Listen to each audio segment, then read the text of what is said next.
എടോ ഇത് നിന്റെ ബനിയനല്ലേ? ഇന്ന് ഒരു ദിവസത്തേക്ക് ഞാൻ ഇത് ഇട്ടോട്ടെ? വേണ്ട, ഞാൻ ഇട്ടോളാം. അല്ല, ഇന്ന് ഒറ്റ ദിവസത്തേക്ക് മതിയേ. നിന്നോട് ഞാൻ സത്യം പറയാം, ഇന്ന് എന്റെ നാട്ടിൽ നിന്ന് നല്ലൊരു ഫാമിലി റെയിൽവേ സ്റ്റേഷനിലെത്തുന്നു. നല്ലൊരു ഫാമിലിയാ? നല്ലൊരു ഫാമിലി എന്ന് പറഞ്ഞു കഴിഞ്ഞാൽ നല്ലൊരു പെൺകുട്ടി അതിൽ ഉൾപ്പെടുന്നുണ്ടേ. അപ്പോ ഇന്ന് ഞാനിത് ഇട്ടിട്ട് പോയാൽ നിനക്ക് അവരെ അടുത്ത ആഴ്ച ഞാൻ പരിചയപ്പെടുത്തി തരാം കേട്ടോ. അങ്ങനെ നീ ഷൈൻ ചെയ്യണ്ട. വേണമെങ്കിൽ ഞാൻ ഇത് ഇട്ടുകൊണ്ട് അവരെ കാണാൻ വരാം. അതൊന്നും പറ്റൂല. ഇന്ന് എനിക്കൊരു ഇന്റർവ്യൂ ഉണ്ട്. ഒരു എക്സിക്യൂട്ടീവ് പോസ്റ്റാണ്. 2000 റുപ്പീസ് സാലറി. ഇത് കിട്ടിയ ഞാൻ MA മതിയാക്കും. അതുകൊണ്ടാണ് ഈ ബനിയനും ഇട്ടുകൊണ്ട് ഞാൻ ഇന്റർവ്യൂവിന് പോണത്. അത് ശരിയാ. ഈ ബനിയനോട്ട് ചെന്ന എന്ത് ജോലിയും കിട്ടും. എവിടെ ഇന്റർവ്യൂ? ഘോഷ് കെമിക്കൽസ്. 2000 രൂപ ശമ്പളം അല്ലേ? ഇപ്പൊ 2000 രൂപ കിട്ടും. സ്റ്റൈപ്പൻഡ് കുറച്ചുകൂടെ കഴിയുമ്പോ 3000 രൂപ കിട്ടും. ഈ ഘോഷ് കെമിക്കൽസിലെ ഘോഷിന് തലയ്ക്ക് വല്ല അസുഖമായിരിക്കും. സമയം എത്രയായി? എവിടേക്കാ നിങ്ങൾ രാവിലെ എവിടേക്കാ? നീ എവിടേക്കാ? കൊല്ലത്തുള്ള എന്റെ ചിറ്റപ്പന്റെ മകളുടെ ഭർത്താവ് ഇന്നലെ രാവിലെ ചത്തുപോയി. കമ്പി വന്നിരുന്നു. എന്നിട്ട് നീ എന്താ ഇതുവരെ പറയാതിരുന്നത്? വെറുതെ നിങ്ങളെ കൂടെ എന്തൊരു ദുഃഖത്തിലാഴ്ത്തണമെന്ന് കരുതി. എന്തോ നിന്റെ ചിറ്റപ്പന്റെ മകളുടെ ഭർത്താവ് ചത്ത നമുക്കെന്തര്? ഒന്നുമില്ലേ. നീ ചത്താലും ഞങ്ങൾ സന്തോഷിക്കുകയുള്ളൂ. ഓഹോ, അത് ശരി. ശവസംസ്കാരത്തിന് മുമ്പെങ്കിലും എനിക്ക് അവിടെ എത്താം.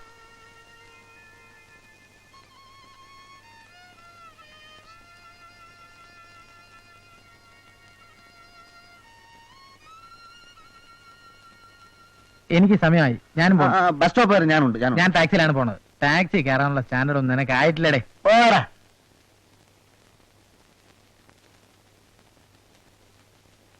അവസാനം ഞാനൊരു തീരുമാനം എടുത്തു. നിന്റെ ഷർട്ട് ഞാൻ എടുത്തു.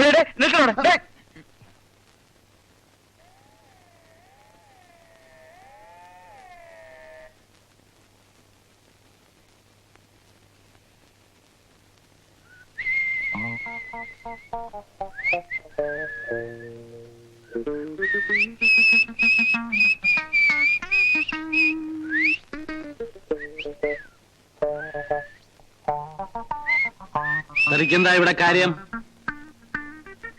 തന്നടാ ചോദിച്ചത് ഇവിടെ എന്താ കാര്യം? പ്രകൃതിയും മനുഷ്യനും ഒരുമിച്ചു പാടി പ്രേമം ദിവ്യമാമോരനുഭൂതി. ചോദിച്ചില്ലേ?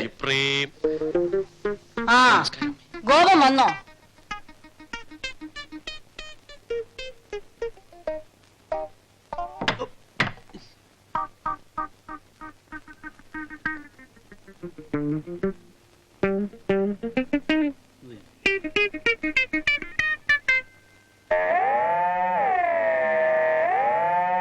നമസ്കാരം. വന്നോ? നമുക്ക് പുറവശത്തേക്ക് പോകാം. അവിടെയാ സ്ഥല സൗകര്യം.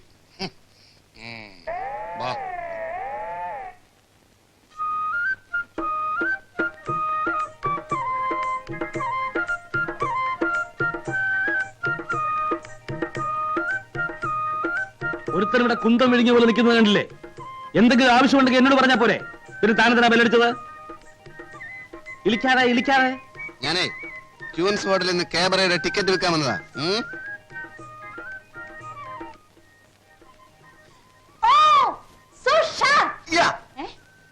ये मनुष्य है तुम्हारा पति? എന്തോന്ന്? ഈ മനുഷ്യനാണോ മേഡത്തിന്റെ ഭർത്താവ്? ആണെന്ന് പറയാം. സാറ് വന്നാട്ടെ.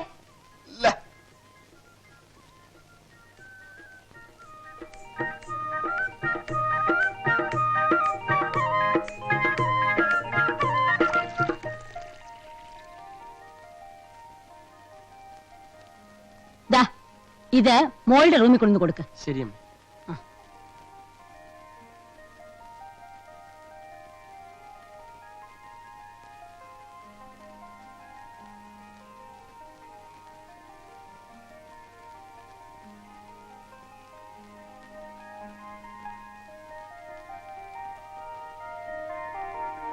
ധൃതിയില്ല.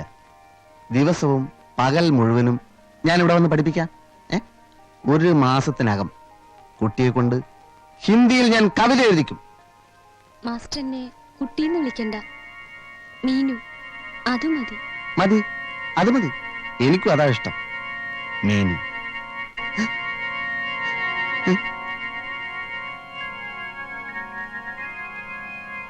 കൊണ്ടുപോരടേ.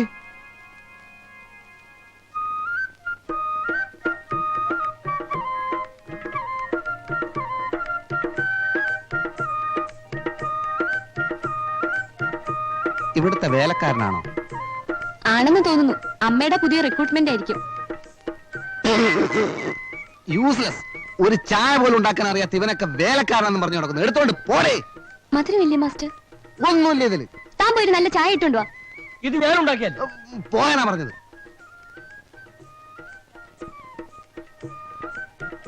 मीनू देखो, भाग 1 निबंध 1।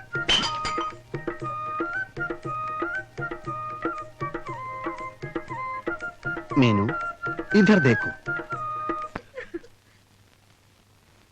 പ്രിയപ്പെട്ടവരെ, ആരൂരുമില്ലാത്തവരും അംഗവൈകല്യം സംഭവിച്ചവരുമായ നമ്മുടെ സഹോദരികളുടെ ശ്രേയസിലേക്കായി കഴിഞ്ഞ കുറച്ച് ദിവസങ്ങളായി ഇവിടെ നടന്നു വന്ന സെയിൽസ് ക്യാമ്പയിന്റെ ഈ സമാപന ദിനത്തിൽ ഇതിന്റെ സെക്രട്ടറി എന്ന നിലയിൽ ഞാൻ എടുത്ത ഒരു തീരുമാനം നിങ്ങളെ അറിയിക്കുകയാണ്. ഞാൻ വിവാഹം കഴിക്കുന്നുവെങ്കിൽ അത് അംഗവൈകല്യമുള്ള ഒരാളെ മാത്രമായിരിക്കും. നമസ്തേ.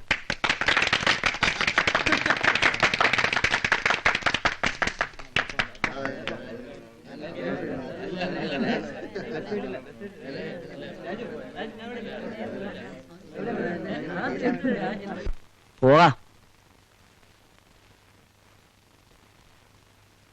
അവൾ എന്താ പിള്ളേ പറഞ്ഞത്? എന്നോടാണോ ചോദ്യം? മോള് പറഞ്ഞത് കേട്ടല്ലേ? അല്ല, ഓരോരുത്തർ ഓരോന്ന് വിളിച്ചു പറഞ്ഞ. അയ്യോ, അവൾ അങ്ങനെ പറയേണ്ട കാര്യം എന്താ?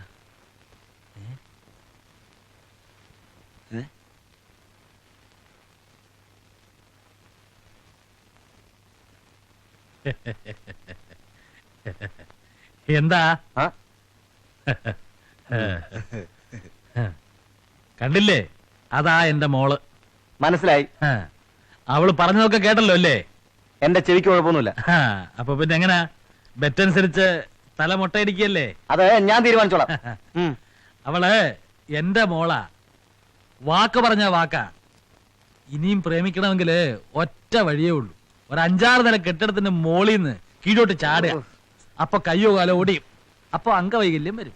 അപ്പൊ പിന്നെ പ്രേമിക്കാം. എന്താ? ഞാൻ ചെയ്യേണ്ടത് എന്താന്ന് ഞാൻ തീരുമാനിച്ചോളാം. ആരുടെ ഉപദേശം ആവശ്യമില്ല. ഒരു 3 മാസത്തിനകം തന്റെ മകൾ ആരെങ്കിലും പ്രേമിച്ചിരിക്കും. പ്രേമിച്ചിരിക്കും. പ്രേമിച്ച് നിൽക്കും. പോളോടുന്നു. ആ